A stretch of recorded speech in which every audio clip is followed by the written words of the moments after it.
Hey guys! Alright guys, we're here today on Monday to start off the week with a double header. And today, we're starting off with a Patreon request from this patron right here. Asked us to check out a band called Ex-Libris. The name of the song is Exile. And I didn't check anything. I have no clue what we're getting ourselves into. I see there's a woman with a mean-looking face. Yeah. But and a really throwback haircut. Yeah, it's almost like a mullet. Yeah. It's like the woman equivalent of a mullet. Yeah, it's like business in the front, party at the back. All right, so on that note, I think we just need to get into this and see where this is going to take us. Yeah. Are you ready? Yeah. All right, let's do this.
Holy shitballs. Not in a million years was I expecting this. You go first. Especially that start. Okay, so when it started off, I was a little bit afraid. When it started off, I was like, wow, this almost sounds a little bit like King Diamond. And I'm wondering if it's going to be like a King Diamond-esque. I was afraid because it started out like that. It didn't build up into anything. It just kind of just started. But it had like a little bit of a King Diamond vibe at the beginning, like the sound. Bit. I'm not talking about the vocals. I'm talking about just the way the song started. And I was like, okay, I was not. I kept saying, I said I was scared, but I was more like off a little bit. Okay. And then she started singing, and I'm like, oh, I'm back in line. I'm back. When the song started, I thought, wow, this kind of reminds me of King Diamond. Like the sound reminded me like of an opening to a King Diamond song. So the first thing in my mind was, I wonder what the vocals are going to sound like. Is this going to be like a King Diamond style track, or, you know, with a guy with a huge range that's just going to like absolutely demolish this? And then she comes on and she's like, wow, it's not what I was expecting, but I don't hate it. Because this is like the female version of King Diamond almost. I mean, not really, because she doesn't have the lower register, but all those high notes. Incredible. This is like a metal opera. Yeah.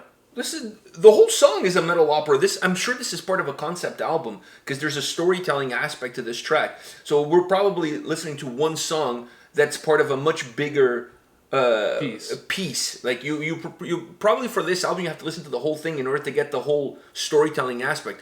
At the end, those Gregorian monks, that's what that sounded to me. They sounded like Gregorian monks in a cathedral. Yeah. Singing. That was epic. That ending was absolutely epic. I loved it. I loved it. It brought such a church vibe. It did, but the song, they were there before, so it's not like you didn't hear them before, but at the end it was just them. You know? It was just them, so they were out in the open. A couple of things I want to mention to you and see what you think about it. One of it, I thought this song had, the guitars at some points had a little bit of a proggy vibe to the way they sounded, but overall is a great symphonic track. It just has some proggy elements in how the guitars sound. Now, what did you think of the keyboard solo right before the guitar solo? I was not expecting that. Neither was I. I was out of everything. I was not expecting a keyboard solo. But did you like it? But especially because it was backed up right after with the guitar solo. I enjoyed. I enjoyed the fact that was. I think it worked well like that because by itself it kind of threw me off not knowing that we were going to get that in general. But it being right next to the guitar solo kind of, you know. I agree with you. I like the fact that you got the keyboard solo and then the guitar solo came right after. So that made it a little bit better. But I wasn't a fan of the keyboard solo. I wasn't a fan of the sound. If the keyboard solo had more of a church vibe to it, I think it would match the song better. That's also the thing is... The keyboard solo sounded like it was out of an arcade game in the 80s. Exactly. It didn't really... Like you were playing Pac-Man or something. It didn't fit with the whole song's vibe at all. Yeah, it had a Donkey Kong vibe. But that's why the solo after kind of saved it, because without that after, it would have just been like... If the guitar solo doesn't come after, and if the guitar solo doesn't sound the way it does, that keyboard solo kind of kills the track, in my opinion. Yeah. Because to me, I want it, like, the keyboard there is fine, just not sounding that way. Yeah. Like if it was like a grand piano. Or an organ. Or organ or a grand piano. Something that sounds church-like. Yeah. You know what I mean? They could have hired that Asian woman that used to play at our church that we used to go to. She was amazing. I mean, she only knew how to play church songs, I think. That was your favorite part of church? Her singing and... I honestly, that was the only reason why we went to church. The only reason I was there was to hear her play the piano and sing. Because the woman had an incredible voice... and she could play the piano. That's the only reason I was there. I could pretty much show up for her and then leave. And bounce. Then bounce. It was a free concert. Basically, I was getting a free concert every weekend. But to me, this song, in that specific portion, if it was a grand piano or an organ, it would have been way better. Now this Donkey Kong Pac-Man disco, it just didn't go with the mood of the track. Like, there's nothing in the track that sounds like that before, and it sounds like that after. Nothing. Like, what is that doing there? Nothing. It actually killed the vibe of the song. It kills the whole song's presence. It does. But the guitar solo after it kind of saved it. Kind of saved it. All right, guys. This is it for this video, but don't go anywhere. There's another video coming right after. See you guys. See ya.